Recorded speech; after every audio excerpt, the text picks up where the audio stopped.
But let's talk about a sport that has been very active, although we are still a little ahead of game time this week. But what do we got to talk about for football in preseason week 2? I don't think there's much to talk about in the grand scheme of preseason. For the most part, I think teams are starting to figure it out. This week really does matter if you are on the roster or not.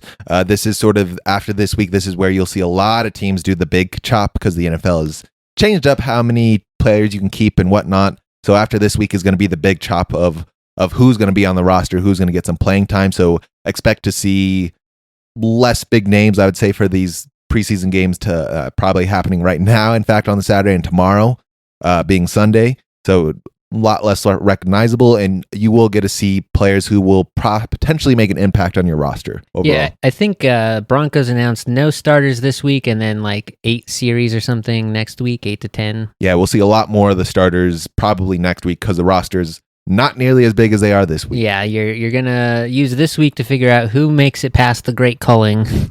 And then whoever does make it will then work on getting together for for Denver Bronco fans, what that means is the game tonight that is going to happen, we really need to pay attention to who's getting what reps at running back. We have too damn many running backs now. Good problem to have. It is a good problem to have.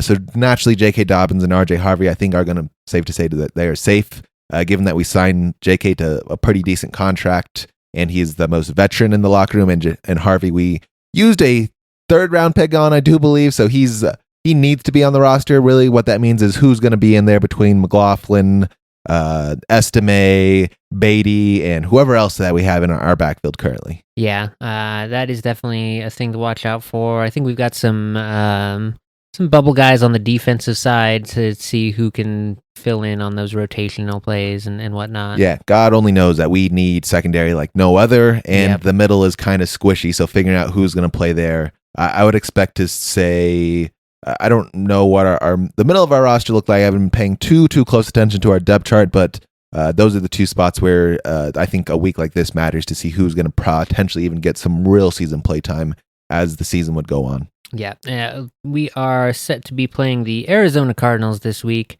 Were they doing a joint practice this week too? They did a joint practice, I do believe, yesterday. They've been kind of they've been having their own separate thing, but did a joint one yesterday. The news out of that one is I think the Broncos pretty much kind of handled them for the most part. The Cardinals are still figuring it out, but Trey McBride, Colorado's very own, CSU's very own, was kind of dominated all that practice. He's going to be potentially very good this season once again.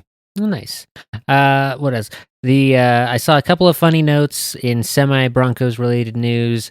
Ghosts of quarterback past. Both Trevor Siemian and Teddy Bridgewater got themselves some jobs this week. Teddy needed to go get a new job. He's suspended, I do believe. He's very salty about being suspended from coaching his high school team down in Florida there. I don't know, how have you looked into that story? Yeah, there's a big issue. So the high school organization is scolding him because he was taking care of all of his kids on his team because he's a fairly wealthy quarterback. Yeah, he's made his quarterback money and he has some to spare, and he's working with, there are kids in the system who, despite, being on scholarship or whatever, go home and are hungry or don't have, parents at home taking care of them, and they just need a little extra help. Yes, due to the rules to prevent any sort of undue influence from coaches or organizational staff. That was a big no-no in high school football. Very big no-no. He did get to win a state championship with that team, and he did take care of at least the players he could before everyone was like, no one doing that. Yeah, I think they did the championship, and then in the offseason it was like, hey, we got some reports about this. Yep. And then the ruling, which I think he's still appealing, but since the season is already underway. Which his response is like, what do you want me to do with... You just don't want me to not take care of these kids that are like... I've spent all the time with developing this relationship. I'm aware of that these kids need help. Who am I supposed to turn to? I have the ability to help them, but I cannot help them. Yeah. Okay. Which is understandable that he's upset with that, and it is kind of funny that his fallback then for his fall plans is, I guess I'll go sign $1 million and go play some more football. He's a backup, I do believe, in New Orleans, if I remember correctly. I was going to say that or Indianapolis. I think it's New Orleans. Indianapolis, I think, is going to try to ride it out with Anthony Richards, AR5. Yeah, that's their A plan for sure. But there's B plan. They have someone else on as a backup. I think they have what's his name that was in Daniel Jones as their B.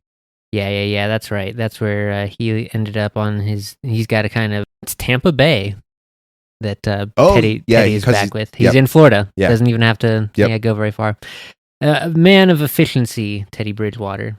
I didn't even hate Teddy Bridgewater when he was here. No, I think of the ghosts of quarterbacks past, those are probably their top two candidates right there, Trevor Siemian and Teddy Bridgewater. Our Caspers. Yeah. And then, yes, Trevor Siemian is bringing his Super Bowl championship expertise to Tennessee's quarterback room. Yeah. I saw a post and it was like, they took, I think it was like some of the younger players in the league, and it was like, who is this Broncos quarterback? And it was Kyle Orton in the old 8-ball jersey. And they're like, oh boy, I've never seen this dude before in my life. Unfortunate. Yeah, but that was an era where you were not studying that Broncos team very, very closely for anything. Nope, field goal to death. Yeah. Very good. Any other football news? Oh, the NFL PA is back at it once again. I was curious if you were going to catch that. I did catch it. They found a interim NFLPA executive. His name is going to be David White. A name, if you're a sports fan, means nothing to you. But if you are an actor / if you're part of SAG/AFTRA, he was the executive over there for a little bit. Interesting.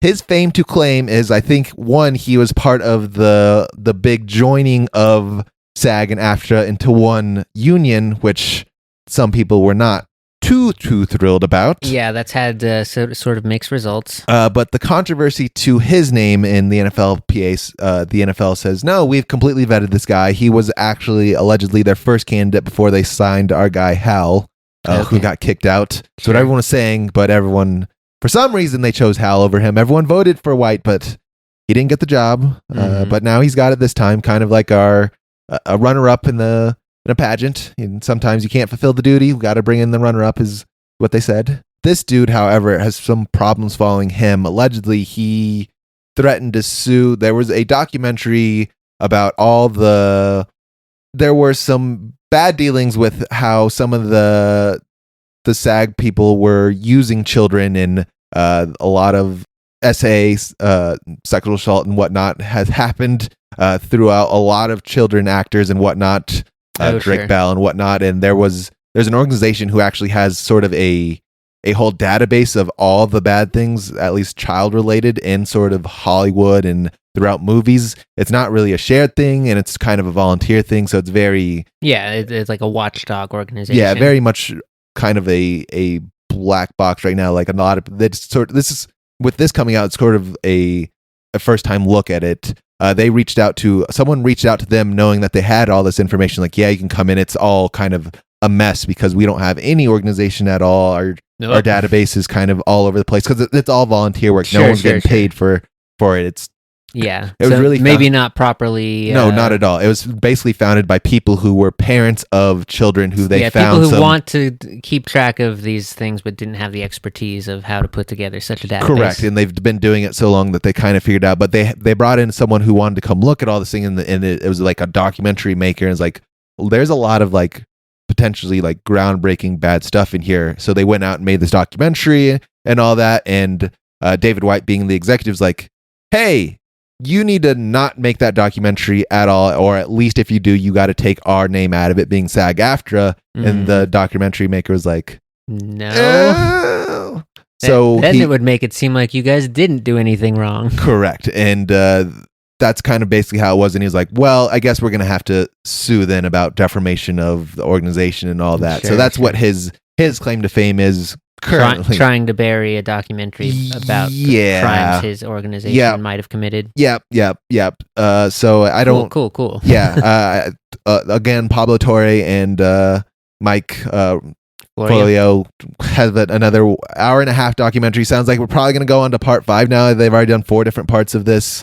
I can't imagine. Poor guys are going to be absolutely exhausted come actual football season. They've been trying to take vacation for so long, but every time they try, they end up just spending their whole vacation basically talking to each other and tracing down. You're spending all week editing a documentary. Pretty much. Yeah, that's rough. And I can't imagine this is going to go well for them either, but we'll see. Maybe not. That is who the NFL wants as a PA. He's not a fighter. He's more of a let's kind of sit down and talk or negotiator, and then I'm going to roll over and do whatever you guys tell me to do anyway. So okay, interesting play. We'll keep our eyes on it. Good work by Mike Florio, and who's the other one? Pablo Torre. Actual sports journalism in action there, keeping us informed and all that good stuff. Very good. Any other football news we need to cover? Nope, I think that is it.